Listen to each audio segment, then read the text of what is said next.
जय हिंद दोस्तों। कैसे हो आप सभी लोग। उम्मीद है मस्त और बिंदास होंगे और अपनी पढ़ाई को बहुत अच्छे से कर रहे होंगे।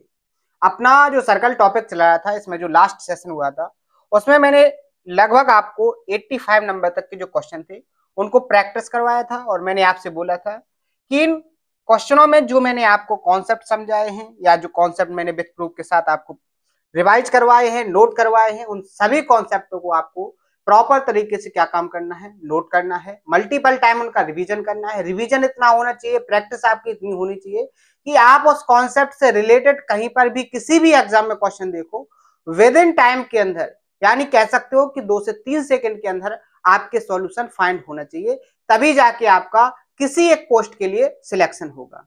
सिलेक्शन लेना मुश्किल क्यों हो गया है, आपको इतनी प्रैक्टिस क्यों करनी पड़ रही है, उसका मेन रीजन है कि आप हर एक डिपार्टमेंट में देख सकते हो पहले की अपेक्षा जो वैकेंसीज हैं वो बहुत कम होती जा रही हैं और जो कॉम्पिटिटर हैं वो लगभग हर एक दिन बढ़ते जा रहे हैं। तो आप समझ सकते हो कि अगर आपको किसी एक पोस्ट के लिए सिलेक्शन लेना है तो आपको कितनी मेहनत करनी पड़ सकती है, कितनी प्रैक्टिस करनी पड़ सकती है और आपकी जो एक्यूरेसी है वो कितनी होनी चाहिए। अगर आपकी 100% एक्यूरेसी नहीं है तो आप सिलेक्शन लेने से पीछे रह सकते हो। तो आपको मेहनत से पढ़ना पड़ेगा, मेहनत के साथ आपको प्रैक्टिस करनी पड़ेगी, तभी जाके आपका एक पोस्ट के लिए सिलेक्शन होगा। और आप अभी देख ही रहे हो प्रेजेंट टाइम में कि आप एक डिपार्टमेंट में अगर कोई एक वैकेंसी निकलती है तो उस वैकेंसी को कंप्लीट करने में जो गवर्नमेंट के रूल्स हैं, जो एजेंसियां हैं, जो उनके रेगुलेशंस हैं, उनके थ्रू ऐसे ऐसे सिस्टम देखने को मिल रहे हैं कि एक वैकेंसी पर भर्ती निकालने के लिए उनको 4-4 साल उस भर्ती को कंप्लीट करने में लग रहे हैं। क्योंकि आप देखते हो अगर एग्जाम के फॉर्म अप्लाई करवा लिए जाते हैं, पहले तो 1 से 1.5 साल के अंदर एप्लीकेशन पर जो फॉर्म होते हैं जिन पर आप अप्लाई करते हो किसी पोस्ट के लिए, किसी वैकेंसी के लिए, वो निकलती हैं। उसके बाद 6 से 7 महीने के अंदर वो एग्जाम कंडक्ट करवाते हैं, फिर उसमें कहीं ना कोई टेक्निकल प्रॉब्लम आती है, फिर पेपर या लीक हो जाता है। इसकी वजह से 1 से 1.5 साल और टाइम वेस्ट हो जाता है और फिर आप देखते हो कि इस पर केस चलते हैं, बहुत सारी प्रॉब्लम्स आती हैं, बहुत सारे आंदोलन चलते हैं, तब जाके एक सिलेक्शन को कंप्लीट तरीके से फिल किया जाता है। तो आप समझ सकते हो कि आपका टाइम को किस तरीके से बर्बाद किया जा रहा है, आपकी बेरोजगारी को बहुत ही बड़े लेवल पर बढ़ाया जा रहा है, आपके जो हक और अधिकार हैं उनको किस तरीके से छीना जा रहा है, आपको बहुत ही आसान तरीके से समझ में आ रहा होगा। और अगर आपको इतना होने के बाद भी अगर आपने मेहनत करना स्टार्ट नहीं किया है, अपने अधिकारों को पाने के लिए आपने जी जान से मेहनत नहीं की है, तो आप समझ सकते हो कि आसान तरीके से आपको कुछ मिलने वाला नहीं है।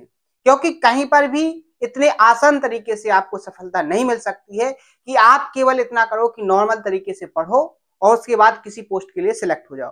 क्योंकि आपको हर एक जगह पर किसी ना किसी प्रॉब्लम को फेस करना है और उन प्रॉब्लम को फेस करने के लिए आपके अंदर बहुत ही एनर्जी होनी चाहिए। वो एनर्जी आपको कहां पर मिलेगी, जब आपको जो सिलेबस है, जो आपके वैकेंसी जिसके लिए आपने फॉर्म अप्लाई किया है उसमें जो सिलेबस आना है वो पूरा का पूरा सिलेबस इतने बहुत ही कंठस्थ हो कि आपसे कुछ भी एग्जामिनर पूछ ले, आप 100% एक्यूरेसी के साथ उस एग्जाम में 100% क्वेश्चन अटेम्प्ट करके और 100% स्कोर लेके आप निकलो।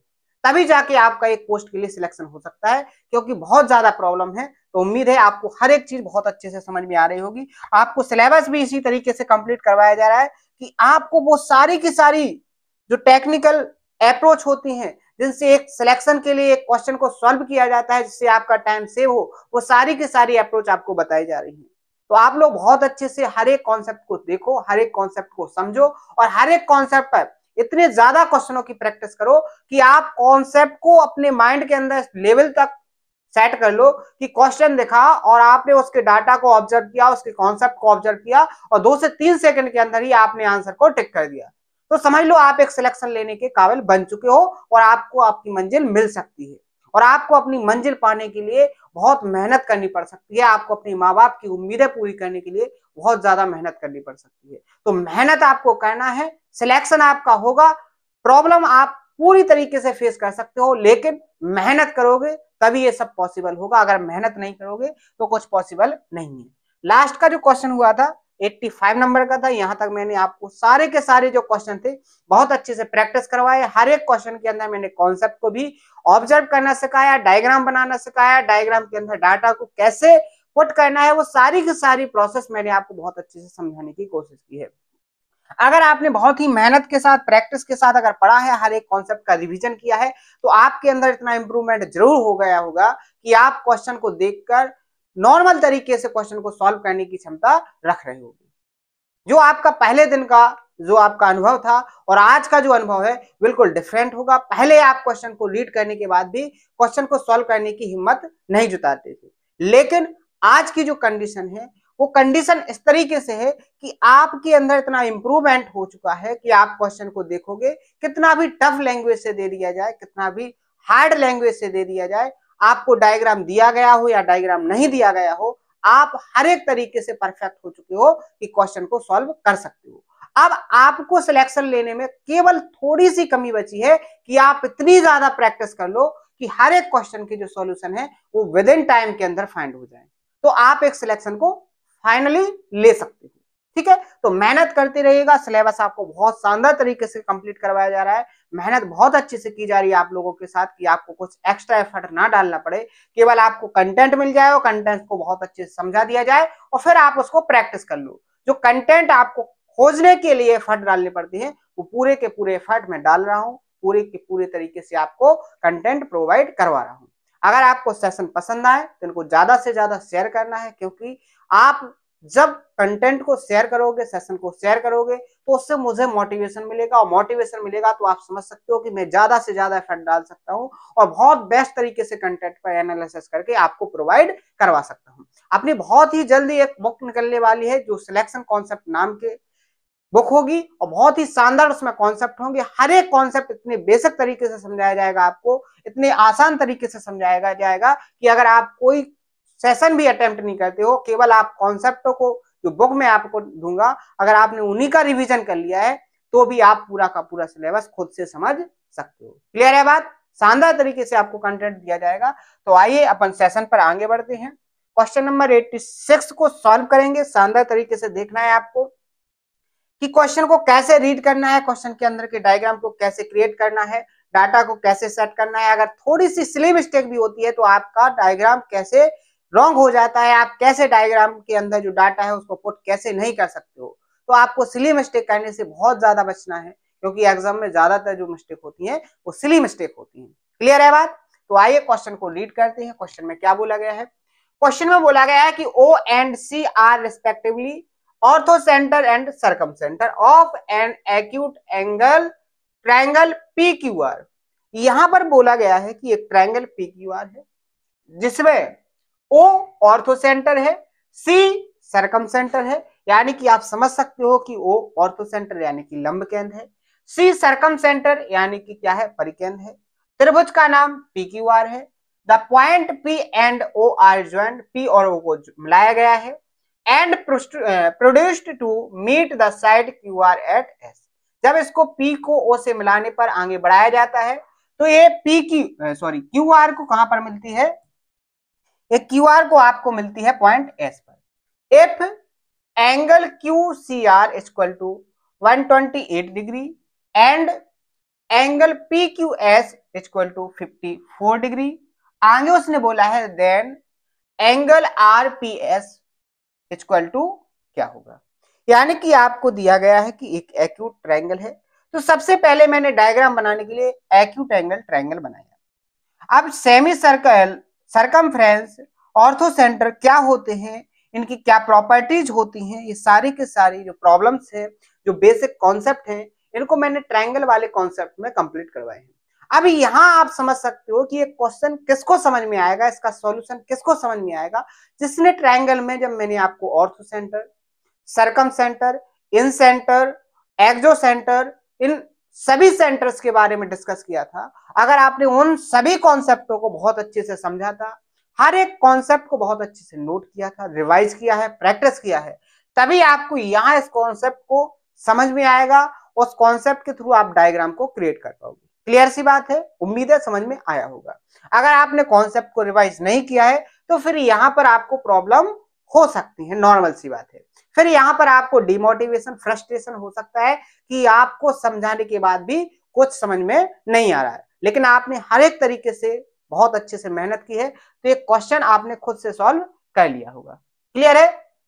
कैसे करना है यहाँ देखो, सबसे पहले मैंने बना दिया आपके सामने पी क्यू आर एक ट्रायंगल, ये बन गया आपका पी क्यू आर एक ट्रायंगल। इस ट्रायंगल के अंदर एग्जामिनर ने बोला है कि ऑर्थो सेंटर ओ है और सरकम सेंटर सी है, तो यहां पर क्या है, मान लिया मैंने क्या, ऑर्थो सेंटर, ये हो गया आपका पॉइंट ओ, और यहां पर कहीं पर है आपका सरकम सेंटर यानी कि सी, क्या है, सी। क्लियर सी बात है? अब उसने क्या बोला है देखो, जब उसने बोला है पी से ओ को मिलाया गया है, अब एक बात आपको यहां पर याद होनी चाहिए कि जो ऑर्थो सेंटर होता है, ऑर्थो सेंटर जो होता है वो क्या होता है, ट्रायंगल की हाइट्स का जो इंटरसेक्ट, जो कॉमन इंटरसेक्ट पॉइंट होता है, उस पॉइंट को ही आप क्या कहते हो, ऑर्थो सेंटर। तो मैंने यहां पर जैसे इसको मिलाया तो आपको पता होना चाहिए, इसकी पोजीशन को बहुत अच्छे से बनाएंगे अपन,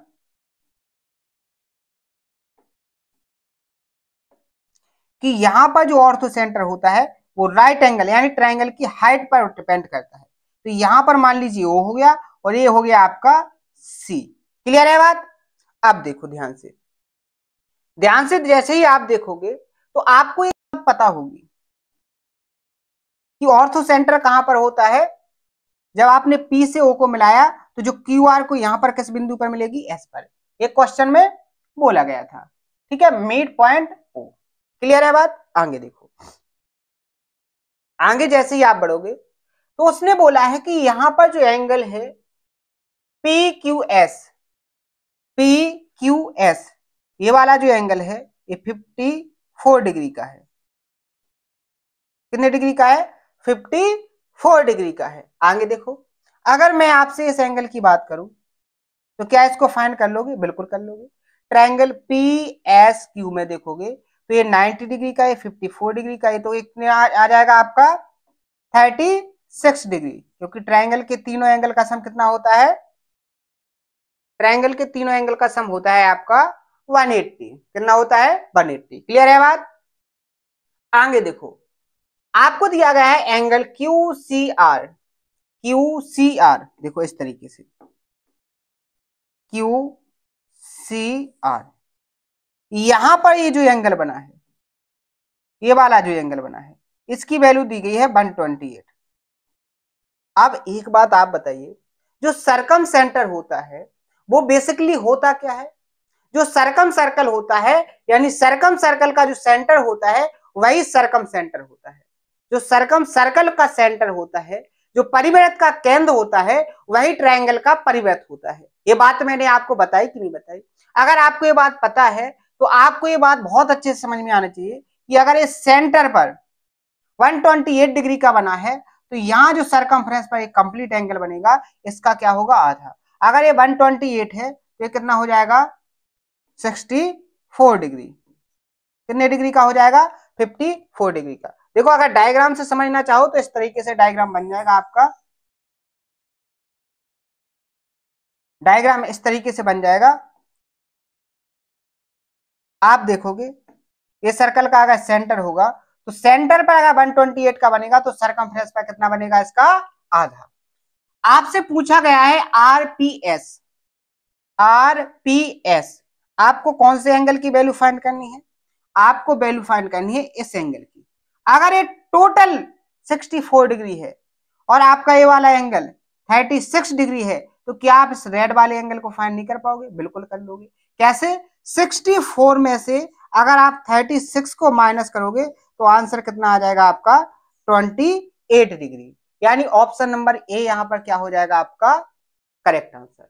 मिसलेनियस क्वेश्चन है, शानदार क्वेश्चन है, बेसिक कॉन्सेप्टों से दो से ज्यादा कॉन्सेप्ट का यूज करके मिसलेनियस क्वेश्चन बनाए जाते हैं जो ज्यादातर एग्जाम जो आप देख सकते हो एसएससी में पूछे जाते हैं। जैसे अगर आप एसएससी सीजीएल का पेपर दोगे तो उसमें बहुत सारे ऐसे क्वेश्चन आपको देखने को मिलेंगे जो मिसलेनियस कॉन्सेप्ट से बनते हैं, और मेंस में तो ज्यादातर क्वेश्चन ही आपके मिसलेनियस कॉन्सेप्ट से बनते हैं। और एक बात और यहां पर आपको समझनी है कि अगर आप मिसलेनियस क्वेश्चनों की प्रैक्टिस करोगे तो आपके बहुत सारे कॉन्सेप्ट क्या होते हैं, रिवाइज हो जाते हैं। जैसे आप यहाँ पर देखोगे जो ऑर्थो सेंटर और सरकम सेंटर वाला कॉन्सेप्ट है, ये आपने ट्रायंगल वाले कॉन्सेप्ट में पढ़ा था जब मैंने आपको पढ़ाया था ट्रायंगल के सेंटर। क्या पढ़ाया था? ट्रायंगल के सेंटर। तो आप यहाँ पर देखो ट्रायंगल के सेंटर आपने कब पढ़े थे और आपको कॉन्सेप्ट कहां पर रिवाइज हो गया? सर्कल वाले टॉपिक में।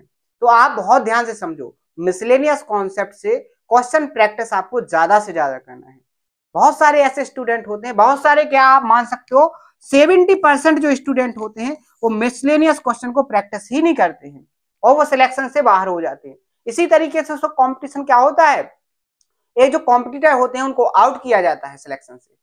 क्लियर है बात? तो 70% तो इसी में निकल जाते हैं कि वो केवल सिंपल सिंपल पढ़ना चाहते हैं, वो बेसिक बेसिक पढ़ना चाहते हैं, एडवांस लेवल का तो कुछ पढ़ना चाहते ही नहीं। क्लियर है बात? आगे बढ़े, नेक्स्ट क्वेश्चन। शानदार क्वेश्चन है। डायग्राम की हेल्प से, और जो डायग्राम के अंदर दिया गया है उसकी हेल्प से आपको क्वेश्चन के जो पूछा गया है क्वेश्चन में उसकी वैल्यू को फाइंड करना है। बहुत सारे ऐसे स्टूडेंट होते हैं जिनको अगर डायग्राम दे दिया जाए, क्वेश्चन दे दिया जाए, उसके अंदर डाटा ना दिया जाए तो वो कहते हैं ये सबसे टफ क्वेश्चन है। ये कैसा क्वेश्चन है? ये सबसे ज्यादा टफ क्वेश्चन है। लेकिन मैं आपसे कहता हूं आप पेशेंस के साथ उस क्वेश्चन को पढ़ना, आपको सबसे सिंपल क्वेश्चन वही लगेगा। जैसे आप यहाँ पर देखो कितना शॉर्ट क्वेश्चन क्रिएट किया गया था, लेकिन इसके अंदर के जो लॉजिक है जिनसे आपको क्वेश्चन की वैल्यू फाइंड होगी, आपके क्वेश्चन के अंदर जो पूछा गया उसकी वैल्यू फाइंड होगी, आप खुद हैरान हो जाओगे कि इस तरीके के क्वेश्चन इतने सिंपल कैसे बन जाते हैं।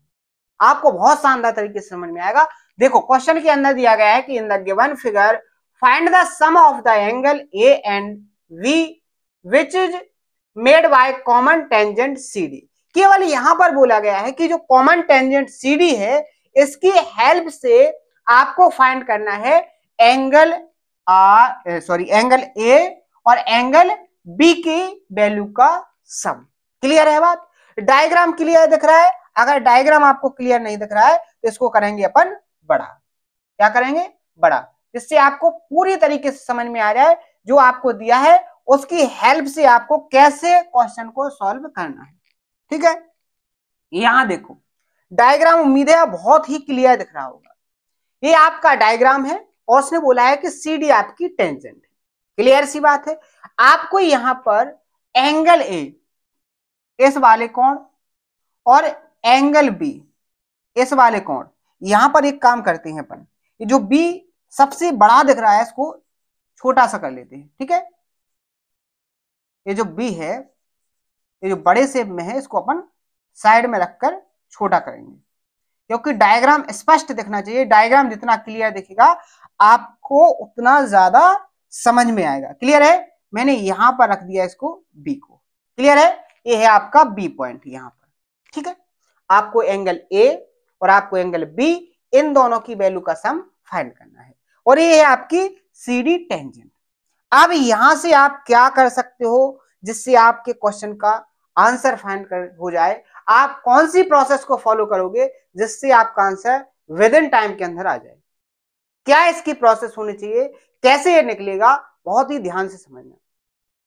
जब आपको कुछ समझ में ना आए तो आप क्या करोगे? डायग्राम में ही कुछ ना कुछ क्रिएटिविटी करोगे।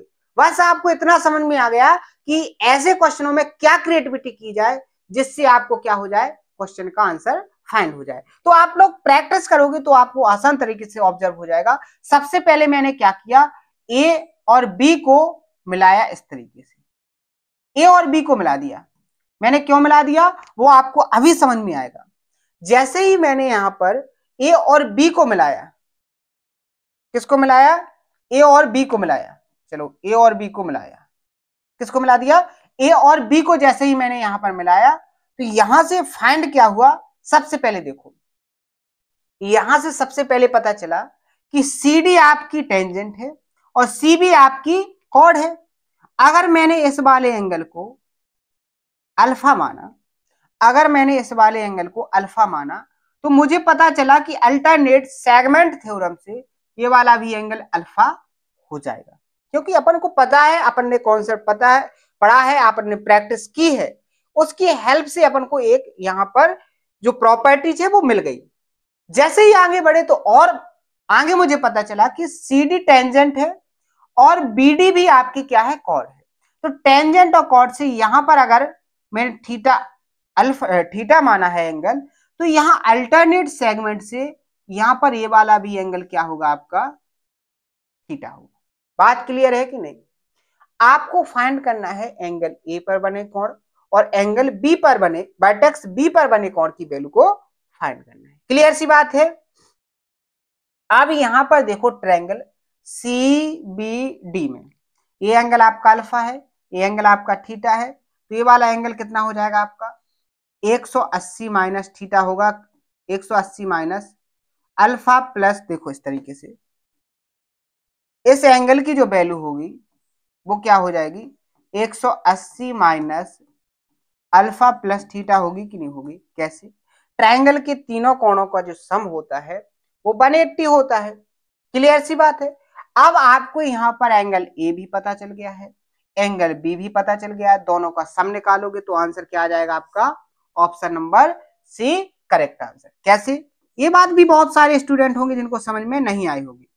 क्या है?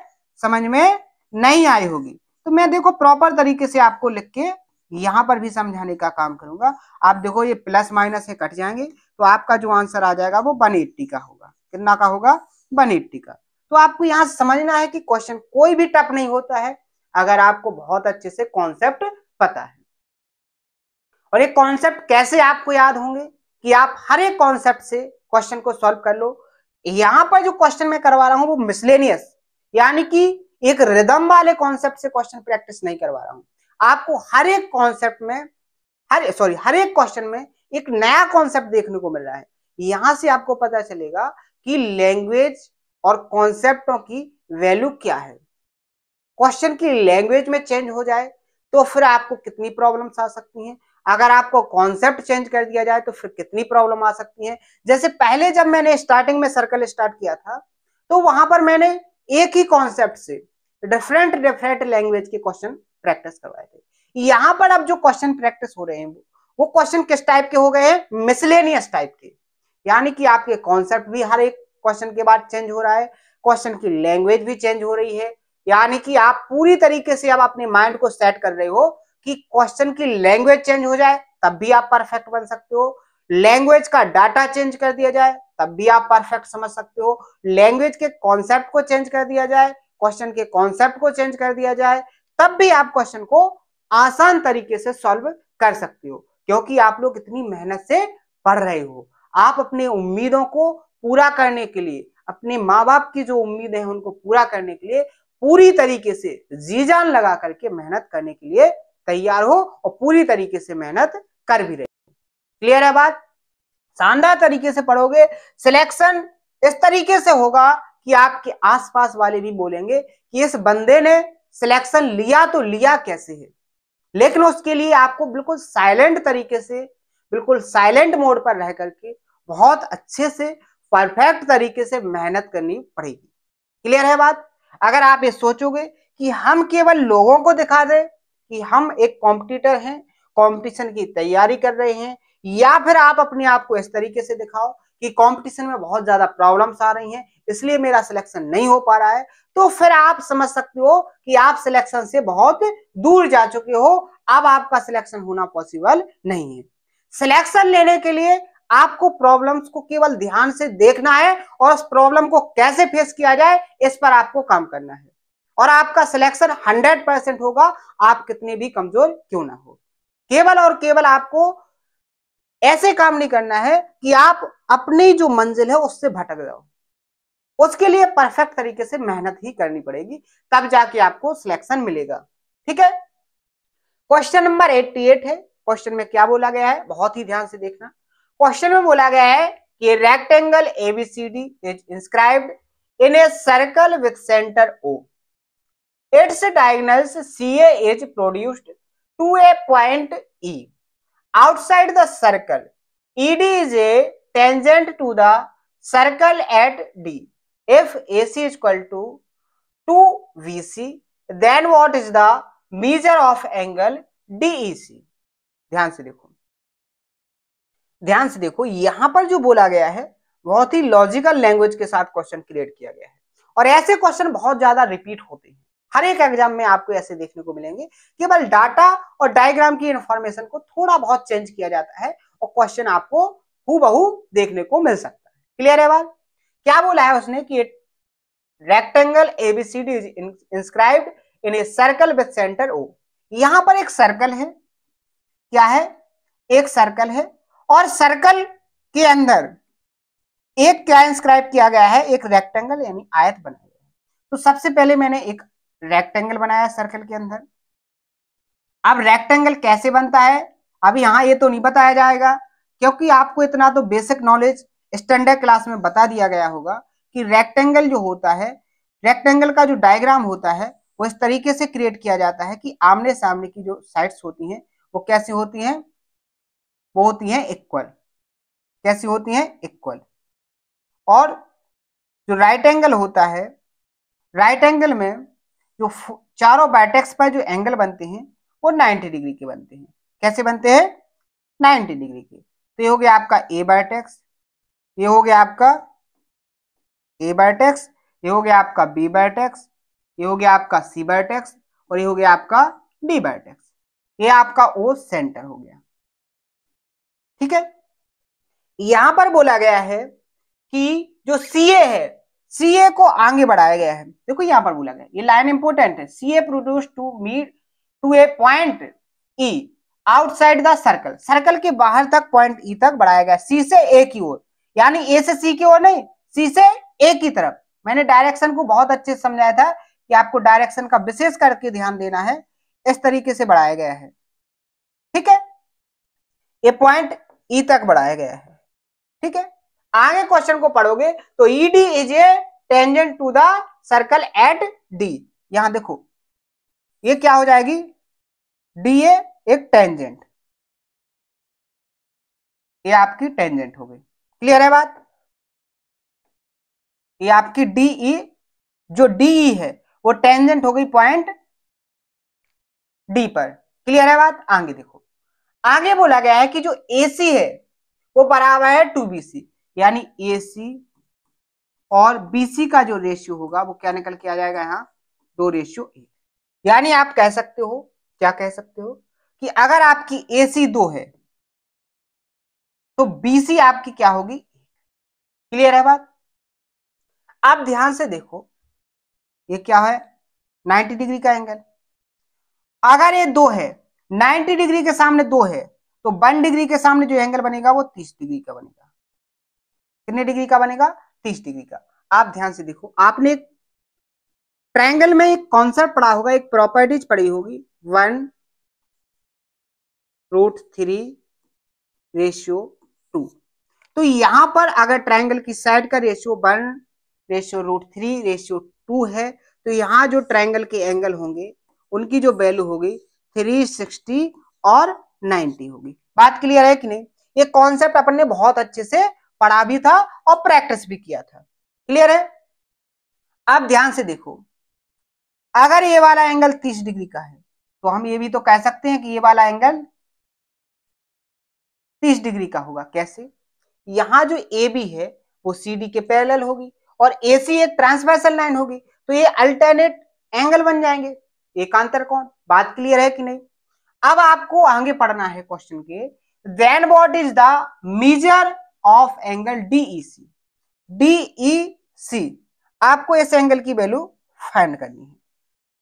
वर्टेक्स ई पर जो बना एंगल है, इस एंगल की वैल्यू आपको फाइंड करनी है। कैसे फाइंड होगी? यहां देखो, ट्रायंगल डीईसी में ये 30 डिग्री का एंगल आपको पता ही चल गया, ये क्या है आपका 90 डिग्री। इस एंगल की वैल्यू की अगर हम बात करेंगे तो क्या होगी, बिल्कुल पता होगी आपको, ये आपकी डीई टेंजेंट है, डीसी आपकी क्या है, या डी ए क्या है आपकी कॉर्ड है। अगर ये 30 डिग्री का है तो अल्टरनेट सेगमेंट थ्योरम से ये भी तो 30 डिग्री का होगा। अब देखो ट्रायंगल डीईसी में, ट्रायंगल डीईसी में ये कंप्लीट एंगल कितने डिग्री का हो जाएगा, 90 + 30 कितना हो जाएगा, 120। 120 और 30 150, तो इस एंगल की वैल्यू कितनी हो जाएगी, 30 डिग्री। यानी ऑप्शन नंबर ए यहां पर क्या हो जाएगा आपका करेक्ट आंसर। क्लियर है? किसी को कोई प्रॉब्लम, कोई समस्या, कोई दिक्कत? क्या कोई डाउट है आपको? ऐसे क्वेश्चन को अगर आप प्रैक्टिस करते हो तो बहुत अच्छे से मुझे पता है, अगर आप बहुत ही मेहनत के साथ ऐसे क्वेश्चन को प्रैक्टिस करते हो तो मैथ के अंदर आपका इतना इंटरेस्ट बढ़ जाएगा, इतना मजा आएगा आपको मैथ को सॉल्व करने में कि आपको समय का पता नहीं चलेगा कि आपने कितने घंटे पढ़ लिया है। जो बहुत सारे स्टूडेंट कहते हैं ना कि मैंने 4 घंटे पढ़ लिया, 5 घंटे, आपको खुद पता नहीं चलेगा कितना लेंदी टाइम कैसे निकल गया केवल और केवल मैथ को सॉल्व करके। और जब आप बहुत अच्छे से इंटरेस्टेड तरीके से एक सब्जेक्ट को पूरा करोगे तो आपको अदर सब्जेक्ट में भी इंटरेस्ट बढ़ जाएगा। क्लियर है? अगले क्वेश्चन में बढ़ते हैं। यहां पर क्वेश्चन के सीरियल नंबर में थोड़ी प्रॉब्लम है, यहां गलत सीरियल लग गए, कोई दिक्कत नहीं। क्वेश्चन सॉल्व करना है अपन को, सीरियल नंबर से क्या करना है, ठीक है। यहां देखो क्या बोला गया है, tangent AB and AC are drawn to a circle from a point A. यहां पर एक सर्कल है, सर्कल के बाहर कोई पॉइंट है जहां से दो टेंजेंट निकाले गए हैं AB और A से, यानी कि कॉमन पॉइंट A से दो टेंजेंट निकाली गई है। बिल्कुल सी बात, सिंपल सी बात है, डायग्राम पर क्रिएट कर लेंगे। यहां दो टेंजेंट मैंने इस तरीके से निकाल दी। देखना कितना लॉजिकली क्वेश्चन क्रिएट किया है एग्जामिनर ने। यहां पर दो टेंजेंट निकाल दी मैंने, ठीक है। ये हो गया आपका पॉइंट ए। तो आपकी दो टेंजेंट क्या है, ए बी, तो ये आपकी ए बी हो गई और आपकी ये क्या हो गई, ए सी। क्लियर है? उसने कहा है आगे कि angle B A C 40 degree, B A C A 40 degree है। क्लियर है? आगे देखो, a chord CP is drawn parallel to B A. B A के पैरेलल पॉइंट सी से एक कॉर्ड खींची है, किस तरीके से कि वो ए बी के पैरेलल हो जाए। तो ये खींच दी मैंने सीपी। क्लियर है? CP is drawn parallel to B A. जो सीपी है वो आपकी ए बी के पैरेलल है, बी ए के पैरेलल है। The measure of angle CP CBP, CBP कैसे, सी बी पी, इस वाले एंगल की वैल्यू आपको फाइंड करनी है, इस कोण की वैल्यू आपको फाइंड करनी है। तरीके बहुत सारे हैं, करना कैसे, सिंपल तरीका क्या है, विद इन टाइम के अंदर आपका आंसर कैसे निकलेगा, उस पर बात अपन बहुत अच्छे से करेंगे और देखेंगे कि आपको कैसे क्वेश्चन को सॉल्व करना है। क्लियर है? यहां देखो,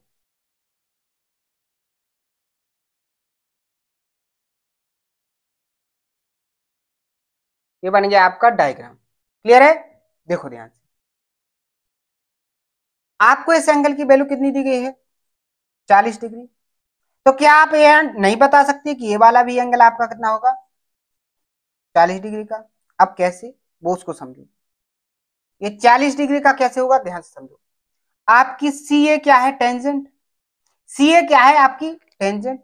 या एक और बात यहां पर समझो, यहां से ना देखो, आप देखो बी ए और पी सी क्या है आपकी पैरेलल लाइन, और अगर आपने ए सी को ट्रांसवर्सल लाइन मान लिया तो जो एंगल ये होगा, देखो यहां पर अगर ये दो लाइन पैरेलल है तो आप ध्यान से देखो, अगर इस वाले कोण की वैल्यू थीटा है तो इस एंगल की वैल्यू भी क्या होगी, थीटा होगी कि नहीं। अगर इस वाले एंगल की वैल्यू अल्फा है तो इस वाले एंगल की वैल्यू अल्फा होगी कि नहीं होगी। तो इसी कॉन्सेप्ट से अगर ये 40 डिग्री का है तो ये भी क्या होगा, 40 डिग्री का। बात क्लियर है? बात क्लियर है यहां तक? अब देखो आगे, अब देखो आगे, आप देखो ए सी क्या है, टेंजेंट। पीसी क्या है आपकी कॉर्ड। तो यहाँ अल्टरनेट, अगर ये वाला एंगल 40 डिग्री का है तो ये वाला भी एंगल 40 डिग्री का होगा कि नहीं होगा। अल्टरनेट सेगमेंट थ्योरम, कौन से कॉन्सेप्ट से, अल्टरनेट सेगमेंट कॉन्सेप्ट से। बात क्लियर है? अल्टरनेट सेगमेंट थ्योरम से ऑप्शन नंबर डी, जो क्वेश्चन ने पूछा था, जो एग्जामिनर ने आपसे पूछा था, उसको 2 से 3 सेकंड के अंदर आपने फाइंड कर लिया और अपने ऑप्शन को टिक करके आप नेक्स्ट क्वेश्चन में बढ़ सकते हो। लेकिन इसके अंदर जो कॉन्सेप्ट यूज किए गए हैं उन पर आपकी बहुत अच्छे से पकड़ होनी चाहिए। क्लियर है बात? आगे बढ़े, नेक्स्ट क्वेश्चन देखो, डायग्राम दिया गया है, क्वेश्चन में इंफॉर्मेशन दी गई है, उसकी हेल्प से आपको फाइंड क्या करना है, सीओडी, सीओडी इस वाले एंगल की वैल्यू आपको फाइंड करनी है। सबसे पहले तो आप एक बात बताइए, सबसे पहले आप एक बात बताइए, यहां पर बोला गया है कि पी ए पैरेलल किसके है, ओसी के, यानी जे वाली लाइन और जे वाली लाइन दोनों पैरेलल हैं, और पीबी जे वाली लाइन और ओडी जे वाली लाइन दोनों कैसी हैं, पैरेलल हैं। तो आपको सीओडी फाइंड करना है, आपको सीओडी फाइंड करना है ये वाली। आगे देखो, तो आप लोग एक बात बताइए कि जो वैल्यू इस वाले एंगल की होगी, क्या सेम वैल्यू इस वाले एंगल की होगी कि नहीं होगी? ध्यान से समझो कैसे। जैसे देखो, मैंने ये वाला एंगल बनाया है, इसके पैरेलल जे लाइन खींच दी और इसके पैरेलल जे वाली लाइन खींच दी, ठीक है। तो यहां पर भी तो यही एंगल बनेगा, अगर ये थीटा है तो ये भी तो थीटा होगा, क्योंकि कुछ डिफरेंट किया, पैरेलल थी, पैरेलल खींचा, एंगल जहां पर बनेगा वो सेम बनेगा। बात समझ में आई कि नहीं आई? क्लियर है? तो यहां से ये बात अगर आपको क्लियर हो गई, अब आप आगे बढ़ेंगे। आगे कैसे बढ़ेंगे? आपको और भी डाटा दिया गया है, उस डाटा पर काम करेंगे। क्या आपको दिया गया है? ए बी 6, जो ए बी है वो 6√3। आगे देखो, आगे दिया है त्रिज्या 6 सेंटीमीटर। अब देखो रेडियस क्या कहलाती है, सेंटर से सरकमफ्रेंस तक की दूरी। अगर हम यहां से यहां तक की डिस्टेंस लें तो ये भी 6 होगी, और ये वाली भी लेंथ 6 होगी, क्योंकि ये क्या है, सर्कल की रेडियस। जे भी 6 और जे भी 6। बात क्लियर है कि नहीं? क्लियर है? अब देखो आगे, यहां देखो ट्रायंगल ए ओ बी में, ए ओ बी में साइड्स का रेशियो क्या हो जाएगा, 6/6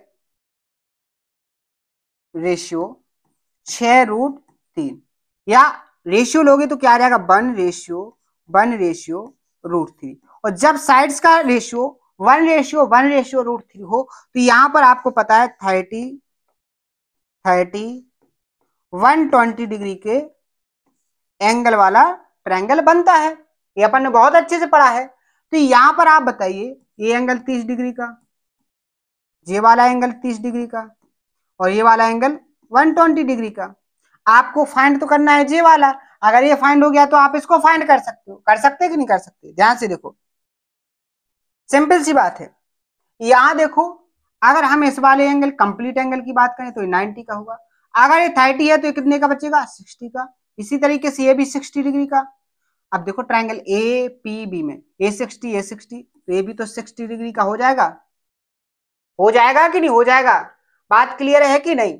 अगर ए 60 का है तो ये वाला भी तो एंगल 60 डिग्री का होगा, यानी ऑप्शन नंबर बी यहां पर क्या हो जाएगा आपका करेक्ट आंसर। बात समझ में आई?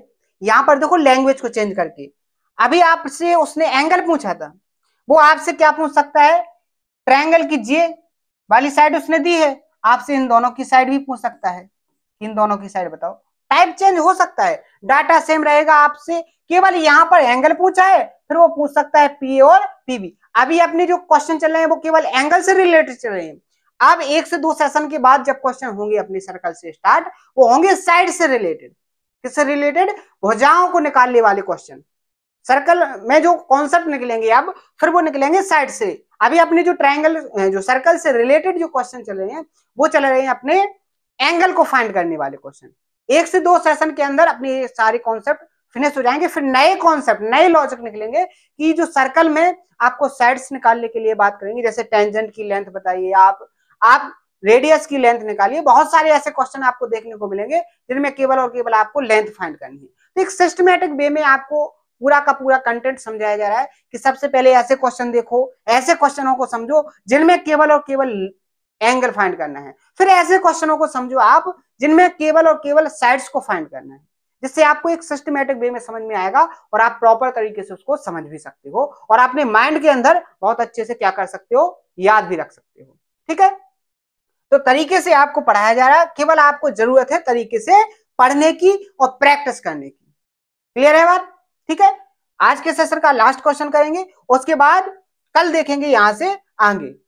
अपना जो कंटेंट है बहुत परफेक्ट तरीके से हर एक एग्जाम के लिए है। आप इंडिया के अंदर किसी भी एग्जाम को देख लेना, आपको इस सिलेबस से जो आपको पढ़ाया जा रहा है इसके बाहर कुछ भी नहीं देखने को मिलेगा। आपको पूरा का पूरा कंटेंट यहाँ पर बहुत शानदार तरीके से पढ़ाया जा रहा है, आपको सिंपल लैंग्वेज में पढ़ाया जा रहा है। सीधी सी बात है, आप किसी भी सब्जेक्ट से रहे हो स्टैंडर्ड क्लास में, उससे कोई मतलब नहीं, आपको पूरा का पूरा समझ में आएगा। ये मैं खुद में अपने आप में बहुत अच्छे से क्षमता रखता हूं।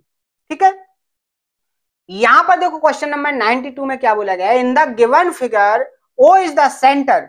यहां पर बोला गया है कि ये जो ओ है इस सर्कल है, सर्कल का क्या है, सेंटर है of the circle, then angle X plus Y upon Z, यानी X plus Y upon Z का रेशियो आपको फाइंड करना है, यहां पर बताना है। सिंपल सी बात है, क्वेश्चन के अंदर कोई दम नहीं है, केवल आपको लॉजिक पता होना चाहिए, इसके बावजूद आपको कोई जरूरत नहीं है। कैसे, आप देखो यहां पर एंगल बना है आपका एक्स, यहां पर आपका एंगल बना है बाई, और यहां पर आपका एंगल बना है जेड। कहां से स्टार्ट किया जाए, कैसे स्टार्ट किया जाए, क्या प्रोसेस की जाए जिससे आपका आंसर फाइंड हो जाए। क्लियर है, तो देखो सिंपल सी बात, सबसे पहले उसने दिया है सेंटर, तो इस वाले आर्क को आप लोग पकड़ो, इस वाले आर्क से अगर सेंटर पर जेड है तो इस सेम आर्क से देखो यहां पर जेड बटे 2 होगा कि नहीं होगा, बात क्लियर है कि नहीं। इसी तरीके से आप देखो इस वाले, यहां पर अगर सेंटर पर जेड है तो यहां पर जेड बटे 2 होगा कि नहीं होगा, बात क्लियर है कि नहीं। आगे देखो, ध्यान से देखो, ऐसे एम की जरूरत नहीं है, ध्यान से देखो, आप देखो अगर यहां पर एंगल बाई बन रहा है तो ये वाला भी एंगल बाई होगा कि नहीं होगा, वर्टिकली अपोजिट एंगल होंगे कि नहीं होंगे, बात क्लियर है। अब क्या क्वेश्चन के अंदर कुछ बचा है, अब तो फाइंड हो गया सर, कैसे, अरे भाई आपको प्रोसेस पता है कि पी एस यहां पर एम था और टी ये बनाया आपका क्या, एक क्वाड्रिलेटरल चतुर्भुज। और मैंने आपको एक कॉन्सेप्ट जरूर पढ़ाया था, मैंने इस कॉन्सेप्ट को आपको बहुत अच्छे से पढ़ाया था कि अगर आपको दो इंटीरियर एंगल के कोण दिए हों, जैसे ये थीटा है ये अल्फा है, और दो आपको एक्सटीरियर दिए हों, ठीक है, दो इंटीरियर दिए हों दो एक्सटीरियर दिए हों, अगर एक्स और वाई है तो यहां पर इंटीरियर एंगल का सम बराबर होगा एक्सटीरियर एंगल के सम के बराबर। ये मैंने आपको प्रोसेस बहुत अच्छे से प्रैक्टिस करवाई थी, विथ प्रूफ के साथ आपको बताया था। तो इसी कॉन्सेप्ट से आप यहां पर देखो, आपको जे वाला कोण और जे वाला कोण, इस क्वाड्रिलेटरल के क्या है, इंटीरियर एंगल, यानी एक्स प्लस वाई की जो वैल्यू होगी वो Z plus Z upon 2 plus Z upon 2, या जेड अपॉन 2 को ऐड करोगे तो क्या हो जाएगा जेड, तो इसकी जो वैल्यू आ जाएगी वो क्या आ जाएगी जेड। अब आपको जेड यहां नीचे लाना है तो क्या हो जाएगा X plus Y upon Z बराबर क्या हो जाएगा 1, यानी ऑप्शन नंबर ए यहां पर क्या हो जाएगा आपका करेक्ट आंसर। बात क्लियर है कि नहीं, समझ में आया है कि नहीं। तो कॉन्सेप्ट से आपको क्वेश्चन को समझाया गया है, उम्मीद है बहुत अच्छे से आपको यहां पर समझ में आया होगा और शानदार तरीके से आपने क्वेश्चन को समझ लिया होगा। तो आज के सेशन में इतना ही, अगर सेशन आपको पसंद आया हो तो वीडियो को ज्यादा से ज्यादा शेयर करना है, लाइक जरूर करना है, सेशन कैसा लगा है इसको कमेंट बॉक्स में जरूर बताना है। आज के लिए इतना ही, मिलते हैं नेक्स्ट सेशन में, थैंक यू, धन्यवाद।